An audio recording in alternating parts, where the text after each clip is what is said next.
Welcome to the Expat Edge with Marcus and Matt, where we answer your questions about becoming an expat to help you thrive abroad.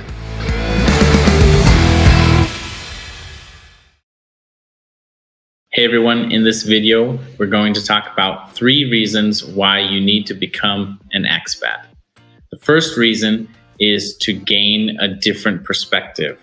In a lot of ways, when you're isolated in your community or home country, you don't get the chance to see the world from different views. And this is certainly true when you go to a different country that has a very different culture. I think like when you're growing up in the US specifically, probably in other countries too, you know, you're kind of narrow-minded, like this is the way, how it should be. And when you start traveling, you're like, why do they do it? You know, you kind of look at it like, that's weird. And then when you start spending time in a different country, you're like, oh, maybe that's actually better. You know, have you had those experiences, Matt? Absolutely. Well, I think I would even phrase it like it gives you a very different perspective on your own country, right? Because when you leave your own country and you go to any other country, you're going to find things that you like and you dislike. And then when you come back to your country, you also always have very fond, this is my experience, you also have fond memories of what it was like in your home country when you're in a new country, in a different country, right? Right. And in my experience, when you come back, those things you thought fondly of are usually not actually as good as you thought they were. So it just gives you this completely different perspective on life that I think allows you to connect with people, you know, completely differently than you otherwise would be able to. I also noticed that it's so easy for me to talk to anyone who is from another country here in the US where I currently live. Yeah. Because you have that experience. Right, that they're going through currently. You can relate, yeah. I wanted to say one thing I just thought of just now is I'm living in Germany. I lived many years in Russia. I spend a lot of time in Turkey. But I didn't think about it this way. Growing up in America, it seems like, you know, most people are, or, you know, you're like, America is the best, right? Right. So, gosh. But I didn't think about it until now that when you go to Russia or you know, Turkey, and they ask, hey, where are you from? They speak fondly of America. And so they are thinking like the grass is always greener, right? I want to leave Russia. I'm talking about the locals who want a better life. But we don't think about that as a whole. Americans don't think the grass is always greener in a different country. It's like, oh, we're in America, it's the best.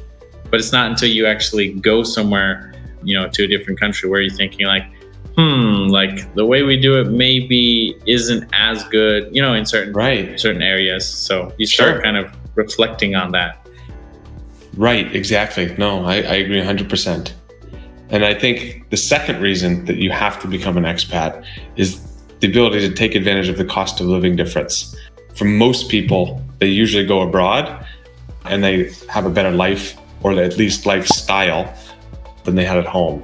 Maybe you won't earn as much money, but your disposable income will be more because it's cheaper to live in the country that you choose. For example, I don't know, I have met some people who go to Russia and live far worse than they would have if they just stayed at home, and they, you know, kind of get in this weird, you know, everything's horrible here and there and everywhere. But most people, in my experience, usually if you're living abroad, you're doing it because the lifestyle is significantly better, or you're saving, you know, a lot more money.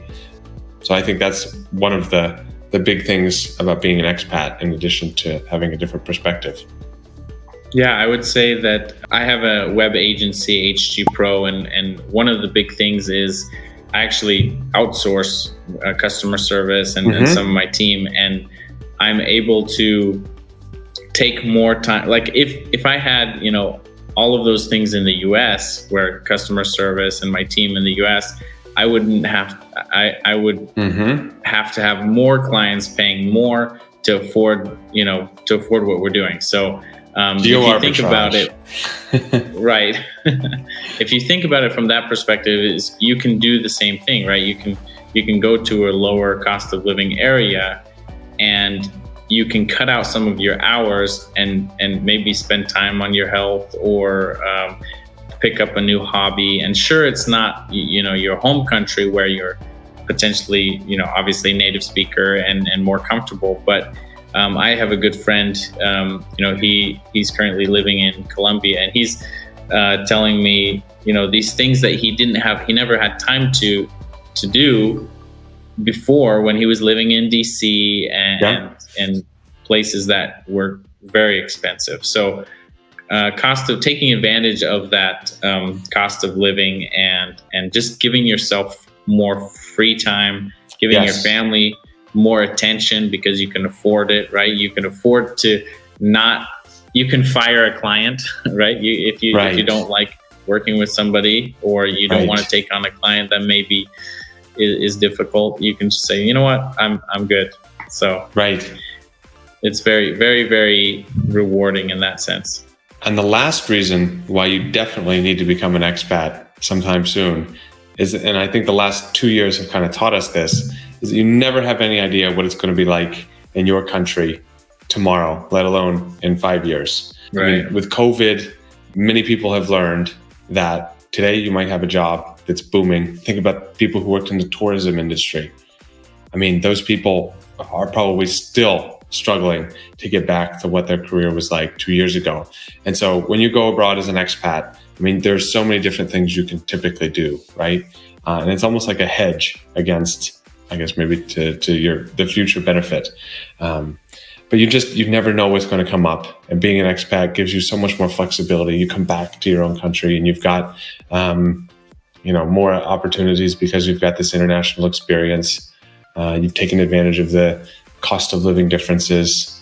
I mean, I just think that COVID has taught us all that, one, life is short, and two, you need to take advantage of all the opportunities out there. And those might not be necessarily in your country. Right. And three, that most of the things that we're doing can be done remotely. A lot of them, right? Across many different industries, and even helping people get to Russia and things like that. Before, they would say, well, I have a position in HR and I just can't do that remotely. Yeah. When I was talking to a particular client thinking of moving to Russia, this was probably a year and a half ago, we went through a list of things that she does on a daily basis. And I was surprised that, if we had like one or two things that we could put on another colleague who wants to stay in the US, she could do the whole thing remotely. And I think you can potentially, if you're keeping the job that you have now, you could potentially look at your job and say, okay, if you have a good relationship with your employer, see, because of this whole COVID thing, and it's possible to go work abroad or work at home.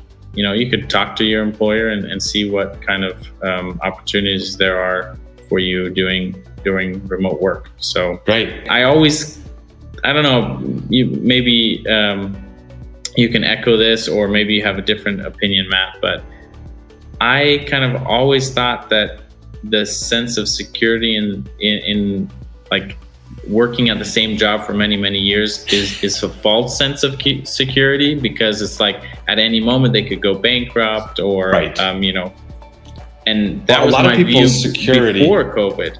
Yeah. Well, I think a lot of people's security comes from, well, I'm not replaceable, which is true. But what happens if the business comes upon hard times? It doesn't matter. If they close the entire business, it doesn't matter how great you were, you're going to have to look for new jobs. Yeah. So, I mean, I agree with you 100%. Obviously, great employees, they're always going to have a job, but obviously nothing's as certain as, a lot of people like to believe. And so, that's another kind of great way to kind of say you have no idea what's going to happen tomorrow. By being an expat, it gives you so much more flexibility in the long term, and it teaches you so many skills that honestly, not trying it is just a huge loss of opportunity in my eyes. Obviously, we're a bit biased. Our YouTube channel, The Expat Edge, is very much focused on this and helping people do this. But I really do believe, I've never met an expat who said, I regret being an expat, which is interesting, because even some of the most positive things in life, like getting an MBA or going to law school, there's so many people who regret these decisions. But have you ever met an expat who said, I regret living abroad and working in another country. Yeah, I've never met anybody like that. Yeah. We should probably state, ask the question that way. Do you have any regrets about moving abroad? But any of the people I've spoken to, they've always, even if it was, for a short stint, or maybe it wasn't a place that they wanted to stay long term. Right. For example, they went to that country thinking they want to stay long term, and they changed their mind. Right. They still didn't regret that wasn't the place for them. Right. They value that experience because Exactly. of, the first reason we said, it just opens your mind in ways you'd never think about. Exactly. So I hope you enjoyed the video. I hope it gave some kind of interesting advice or an interesting perspective on being an expat. If you are somebody who did not enjoy being an expat, let us know in the comments below. You'll be the first one I've ever heard of.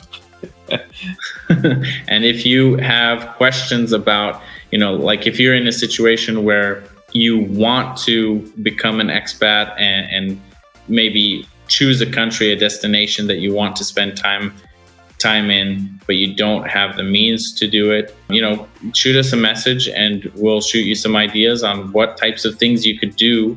Maybe start your own thing, your side gig, and hopefully get you pointed in the right direction to maybe coach you on something you're passionate about and get you, while you're still at your day job, on the way to potentially being able to call it quits and do something else.